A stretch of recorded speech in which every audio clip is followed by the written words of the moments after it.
وكأي من دابة لا تحمل رزقها الله يرزقها وإياكم। বহুত প্রাণী এমন আছে যে প্রাণীরা রিজেককে সঞ্চয় করে না। আমাদের রিস্ক তো সঞ্চয় করা আছে, আমাদের ব্যাংকে টাকা আছে, গোলায় ধান আছে, চাউল আছে, আছে কিনা? কম থাকুক বেশি থাকুক আছে তো। কিন্তু পৃথিবীতে এমন বহু প্রাণী আছে যাদের কোনো সঞ্চয় নাই। এই ধরনের অসংখ্য প্রাণীকে আল্লাহ রাব্বুল আলামিন বলেন, এ ধরনের অসংখ্য প্রাণীকে আমি আল্লাহ রাব্বুল আলামিন তাদের খেতে দেই। সকালবেলায় খালি পেট নিয়ে সমস্ত প্রাণীগুলি ঘর থেকে বেরিয়ে যায়, পানি থেকে, গর্ত থেকে, জঙ্গল থেকে সব বেরিয়ে গেল ক্ষুধার্ত পেটে। আবার বিকালবেলা পর্যন্ত সারাদিন তাদের আহার জোগাড় করে তাদের পেট ভরাইয়া সবগুলিকে আপন আপন গৃহের মধ্যে আমি আল্লাহ ফিরাই দেই। সেই জন্য আল্লাহ পাক বলছেন, ইয়া আইয়ুহান নাসু যকুরু নি'মাতাল্লাহি আলাইকুম হাল মিন খালিকিন গায়রুল্লাহ ইয়ারযুকুকুম মিনাস সামাই ওয়াল আরদ লা ইলাহা ইল্লা হুয়া ফাআন্না তুফাকুন। হে মানব সকল, স্মরণ করো আল্লাহ পাকের সেই নিয়ামতের কথা, যে নিয়ামত ওই আল্লাহ ছাড়া কে আছে? তোমাকে আকাশ থেকে রিজকের ব্যবস্থা করেন, যিনি তোমাকে খাওয়ার দাওয়ার ব্যবস্থা করেন, তিনি ছাড়া কেউ নাই এই পৃথিবীর বুকে, আকাশ এবং জমিনে। তিনি এক এবং একক। ওয়া ইলাহুকুম ইলাহুন ওয়াহিদ লা ইলাহা ইল্লা হুয়ার রাহমানুর রহিম। তিনি হচ্ছেন তোমাদের ইলাহ, তিনি এক, তিনি একক। সুতরাং তিনি হচ্ছেন পরম দাতা এবং বিশেষ নিয়ামত যিনি দেন, পরম দাতা এবং দয়ালু। কোরআনে কারিমে যখনই আমরা বলেছি আলহামদুলিল্লাহি রাব্বিল আলামিন, আল্লাহ পাক খুশি হয়েছে। প্রশ্ন হয়েছে তার কি আরো কোন গুণ আছে? জবাবে বলেছি আর রহমানির রহিম, তিনি পরম দাতা, তিনি দয়ালু। সুবহানাল্লাহ ওয়া বিহামদিহি, তিনি রহিম। পরকালে কিয়ামতের ভয়াবহ দিনে বান্দার জন্য তিনি রহিম হবেন। দুনিয়ায় পালিত উন্মুক্ত হস্তে সকলকে দিচ্ছেন, আর কিয়ামতের দিন আল্লাহ পাক রহিম হবেন তার বান্দাদের জন্য। কোরআন বলছে তিনি হচ্ছেন রহমত, মানুষের জন্য তিনি রহমত দেন। তার দয়া অফুরন্ত, এত দয়া যে তিনি যদি প্রত্যেক কথায় কথায় আমাদেরকে শাস্তি দিতেন তাহলে আমাদের বাঁচার কোনো পথ ছিল না। ঠিক কিনা কর? কোরআনে কারিমে আল্লাহ পাক বলেছেন, ওয়ামা আসাবাকুম মিন মুসিবাতিন ফাবিমা কাসাবাত আইদিকুম ওয়া ইয়াফু আন কাসীর। তোমাদের উপরে যত বিপদ আসে, সমস্ত বিপদগুলি তোমাদের হাতের কামাই করা, নিজেদের রোজগার করা, তোমাদের নিজের হাতের কামাই করা। ওই হাতের কামাই করার কারণে সেগুলির জন্য যে আযাব হওয়া উচিত ছিল আমি অনেকগুলি ক্ষমা করে দেই, সব তোমাদের হাতের কামাইয়ের জন্যই বিপদ হয়, আর অনেকগুলি তো আমি ক্ষমা করে দেই। কথায় কথায় যদি প্রত্যেকটা ব্যাপারেই শাস্তি দিতাম তাহলে পৃথিবীতে শ্বাস ফেলার সময় তোমরা পেতে না। আল্লাহ পাক হচ্ছেন সেজন্য রহমান, আর তিনি রহিম। কিয়ামতের দিনের জন্য এই পৃথিবীতে মানুষ গুনাহ করা স্বাভাবিক। কিনা কর? সব মানুষই গুনাহ করে। এই গুনাহগার যত বড় গুনাহগার হোক না কেন, গুনাহগার যখন তওবা করে, তওবার অনুভূতি যখন আসে এবং সে যখন অনুশোচনা করে, তখন তার অপরিসীম দয়া সেই অনুশোচনাকে কবুল করে নেয়। অনুশোচনার এক বিন্দু অশ্রু গুনাহগারের অনাচারের সমস্ত দাগ মুছায় দেয়। মনে হয় যেন তার আমল নামায় কোনো দাগই ছিল না। সুবহানাল্লাহ।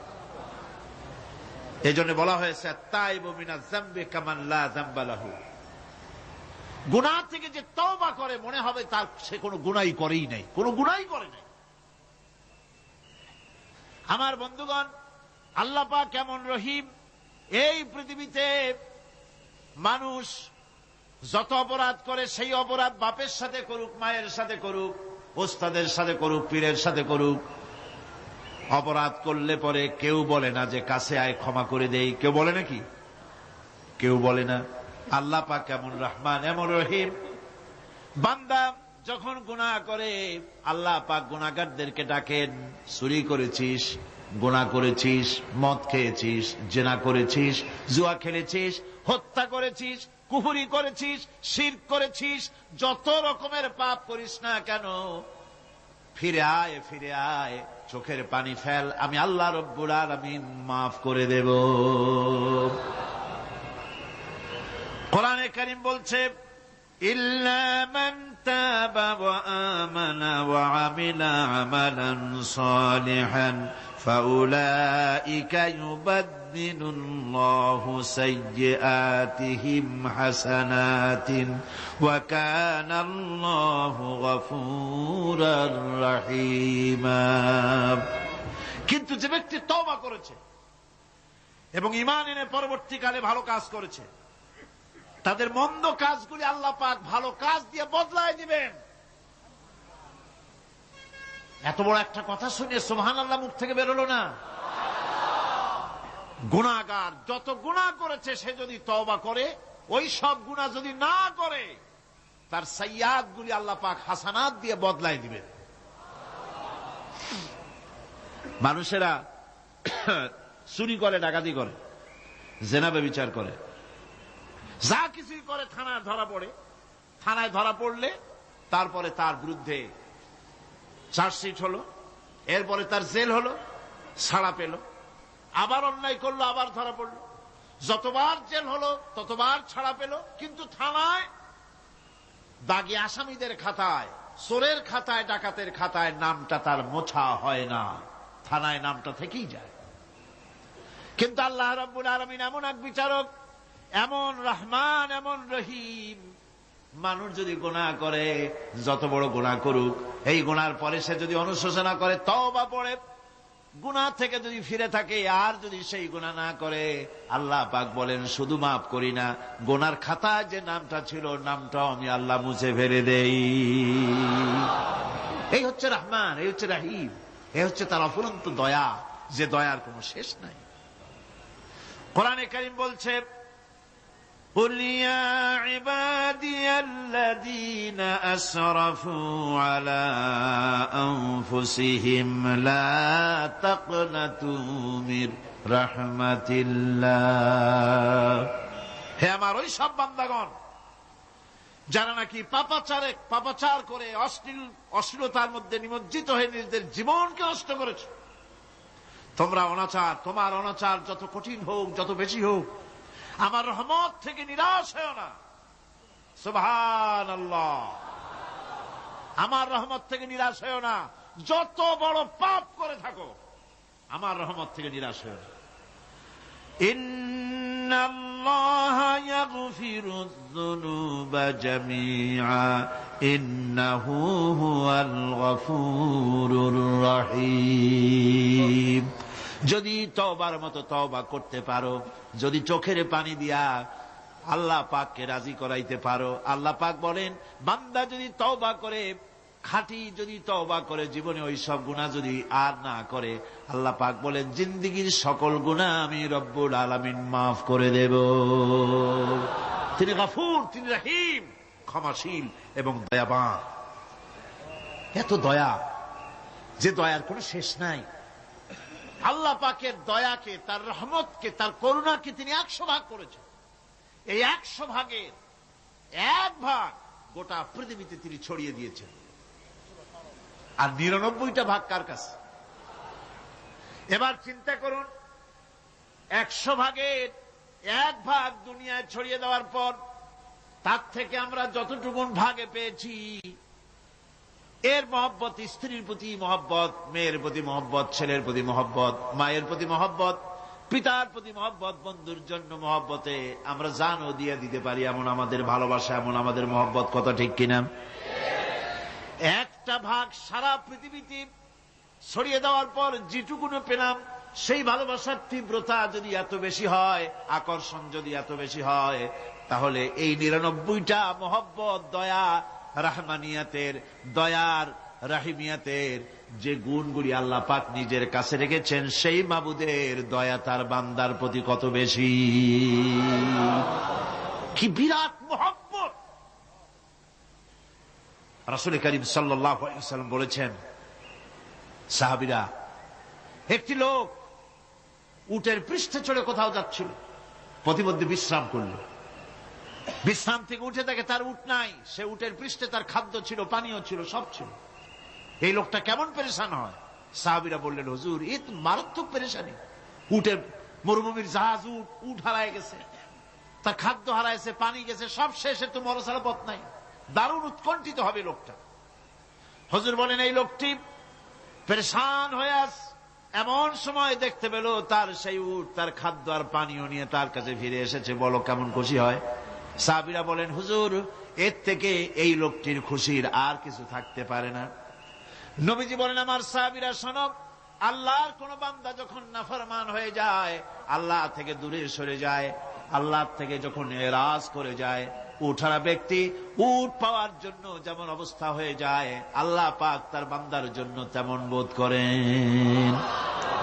উঠারা ব্যক্তি উট পেলে পরে যেমন আনন্দিত হয়ে যায়, কোন নাফরমান বান্দা যদি সেজদায় পড়ে কাঁদে আর বলে, আল্লাহ, গুনাহ করেছি, আমারে মাফ করে দাও, উঠারা ব্যক্তি উট পায়া যত খুশি হয়, এর থেকে লক্ষ কোটি কেন বেশি আল্লাহ রাব্বুল আলামিন তার বান্দার প্রতি খুশি হয়ে যান। আল্লাহ রহমান রহিম, কি দয়া! এত বড় দয়া তার। সে দয়ার কারণে তার প্রতি আমাদেরকে আকৃষ্ট হতে হবে। মাপ চাইলেই আল্লাহ পাক মাফ করবে। وقال ربكم ادعوني استجب لكم। তোমাদের রব তোমাকে বলছে, তোমাদের রব কে? আমাদের রব। সকলে বলেন, কে আমাদের রব?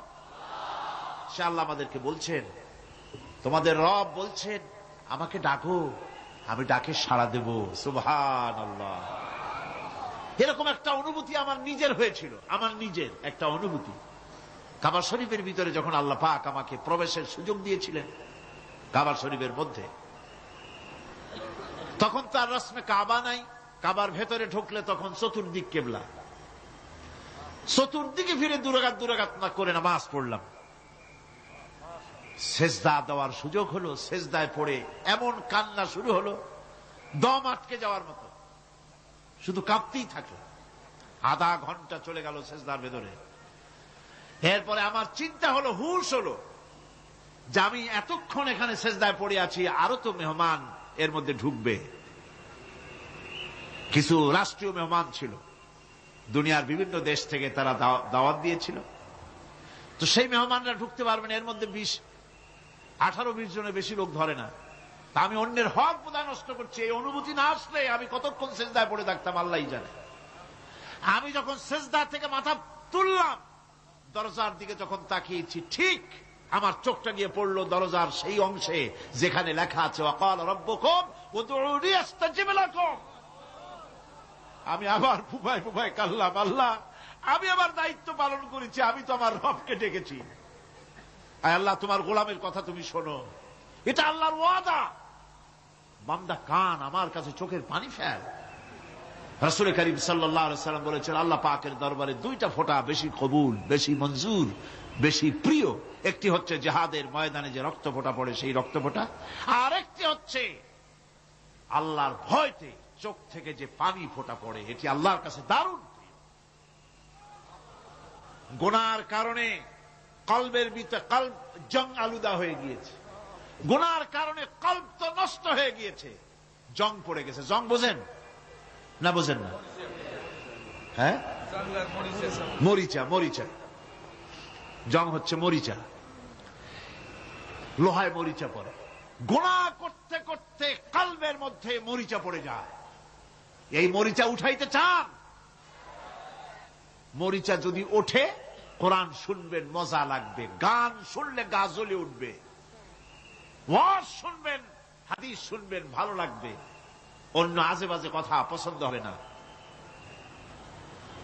এ কালবের জং যদি উঠে যায়, কোরআন তেলাওয়াত করবেন মজা লাগবে, জিকির করবেন মজা লাগবে, নামাজ পড়বেন মজা লাগবে, আল্লাহ পাকের দরবারে হাত তুলবেন তো চোখ থেকে দরদর করে পানি বেরোতে থাকবে।